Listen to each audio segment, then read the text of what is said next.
ہمارے مسئلے کو سیاسی بنیاد سے اوپر ہٹ کر حل کر کے دیا جائے۔ ٹوپی اور کرتا جو پہنے ہیں اس کا غلط فائدہ نہیں اٹھانا چاہیے، اس ٹوپی اور کرتے کے اترنے کا انتظار نہیں کرنا چاہیے۔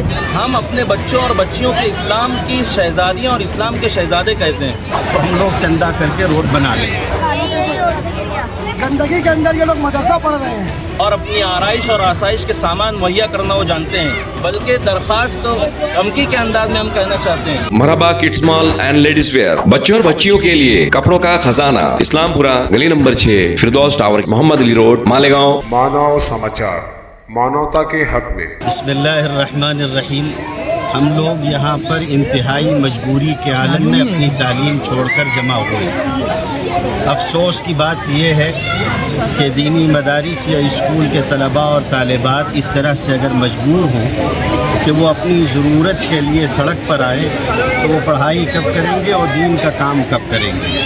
ہمارے لیے مشکل یہ ہے کہ کیا مسجد، کیا مدرسہ، کیا اسکول، کیا کالج اور کیا ہاسپٹل، اس سڑک پر کتنے ہی ادارے یہاں موجود ہیں اور عالمی سطح پر مشہور ہیں۔ اگر کوئی آنا چاہتا ہے تو اس کے لیے یہ صورتحال ہے کہ وہ گھٹنوں گھٹنوں پانی میں ڈوب کے اور ناپاک ہو کر آتا ہے۔ مسجد جانے والے اپنی عبادتوں کے سلسلے میں پریشان ہیں۔ میں بس 2 لفظ میں یہ کہنا چاہتا ہوں، ہمارے مسئلے کو سیاسی بنیاد سے اوپر ہٹ کر حل کر کے دیا جائے۔ اگر آپ حل نہیں کر سکتے ہیں اور نہیں دے سکتے ہیں تو ہم لوگ چندہ کر کے روڈ بنا لیں گے۔ کہاں سے گرا؟ کیسا؟ اور کتنے بچے گرے ایسے لوگ یہاں پر؟ 4-5 ہاں ایسا یہ کئی مرتبہ یہ روڈ پر راستہ روک چکے ہیں، تو کیا آج تک اس کا کوئی سولوشن، آج تک کوئی اس کا راستہ نہیں نکلا؟ بسم اللہ الرحمن الرحیم۔ ابھی ہم لوگ مسجد بنی عقیل کے سامنے جو خستہ حال راستہ ہے وہاں پر آج ہم لوگ آندولن کے لیے کھڑے ہوئے ہیں، اور کئی مرتبہ یہاں پر آندولن کیا جا چکا ہے، لیکن اس کا کوئی خاطر خواہ فائدہ ہمیں نظر نہیں آ رہا۔ میں آپ کو سب سے پہلے یہ بتا دوں کہ مالیگاؤں شہر کی اہم شاہراہوں میں سے یہ سڑک ہے، شاہراہ ہے۔ اس راستے پر تقریباً 8 مدرسے اور اسکولیں ہیں۔ مدرسہ دارالسعادہ ہے، جعفر نگر میں گلشن اسکول ہے، یہ ہمارے سامنے 2 مدرسے بنی عقیل اور مدرسہ کلیت الطاہرات۔ اسی طریقے سے کلیت الطیبات آگے ہے، مدرسہ معاد ملت جو مہاراشٹر کی پہلی تعلیمی و تربیتی قیام گاہ ہے۔ اسی طریقے سے آگے فارمیسی اسکول ہے، فارمیسی کالج۔ یہ تمام لوگوں کا یہی ایک راستہ ہے جہاں سے ان کا گزر ہوتا ہے۔ میں نے بارہا دیکھا ہے کہ ان راستوں پر مدرسہ دارالسعادہ جانے والی لڑکیاں اور وہاں سے آنے والی لڑکیاں جب زیادہ بارش ہو جاتی ہے تو ان کے آدھے برقعے گٹر کے پانی سے لبالب ہو جاتے ہیں۔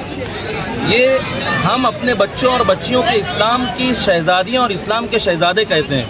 مجھے یہ بات سمجھ میں نہیں آتی کہ شہر مالیگاؤں کے کمشنر کیا کر رہے ہیں، کیا صرف اے سی میں بیٹھ کر اور اچھے کھانے کھا کر اور اپنی آرائش اور آسائش کے سامان مہیا کرنا وہ جانتے ہیں؟ کیا ہم شہر مالیگاؤں کی عوام اور مدارس میں پڑھنے والے طلباء، یہاں اس روڈ پر گزرنے والے شیوخ، معلمات، معلمین، کیا ہم ان کو پاگل نظر آتے ہیں؟ ہماری ان سے یہ درخواست ہے، بلکہ درخواست تو دھمکی کے انداز میں ہم کہنا چاہتے ہیں کہ اگر ہماری اس آندولن کا خاطر خواہ فائدہ ہمیں نظر نہیں آیا تو آئندہ مرتبہ انشاءاللہ ہم کارپوریشن آ کر وہ احتجاج کریں گے جو مالیگاؤں میں کبھی نہ ہوا ہو۔ اس لیے ہماری کمشنر سے مانگ ہے کہ آپ اس روڈ کو جلدی سے بنائیے اور لوگوں کو آج ہی سے اس کا کام شروع، جب تک کام شروع نہیں ہوگا ہم یہاں سے ہٹنے والے نہیں ہیں۔ ہمیں بہت زیادہ تکلیف ہوتی ہے، مدرسے کے شیوخ یہاں سے گزرتے ہیں، ان کو تکلیف ہوتی ہے۔ کئی لوگوں کو منکے کی شکایت ہوئی، کل کی بات ہے، کل ہی ایک حادثہ ہوا، ایک بزرگ گر گئے، ان کا سر پھٹ گیا، اور نہ جانے کئی ایک حادثات اس طریقے سے ہو چکے ہیں۔ ہم پھر سے ان سے مانگ کرتے ہیں کہ ہماری سڑکوں کو بنائیں، ورنہ پھر ہمیں بھی سمجھ میں آتا ہے اور ہمیں بھی سمجھتا ہے کہ شہر مالیگاؤں کے لیے کیا کرنا چاہیے اور کیا نہیں کرنا چاہیے۔ ٹوپی اور کرتا جو پہنے ہیں اس کا غلط فائدہ نہیں اٹھانا چاہیے، اس ٹوپی اور کرتے کے اترنے کا انتظار نہیں کرنا چاہیے، ورنہ پھر معاملہ کچھ اور ہو سکتا ہے۔ یہ راستہ روک آندولن اس واسطے کیا جا رہا ہے کہ بنی عقیل مسجد کے پاس سے لے کے اسکا ہاسپٹل، اسکا ہاسپٹل کے پاس سے معاد ملت مدرسے تک کے یہ روڈ بہت زیادہ خراب ہے۔ کچڑ کی وجہ سے، گٹر کے پانی کی وجہ سے مسجد کے طالبہ، مدرسے کے طالبہ اور اسکول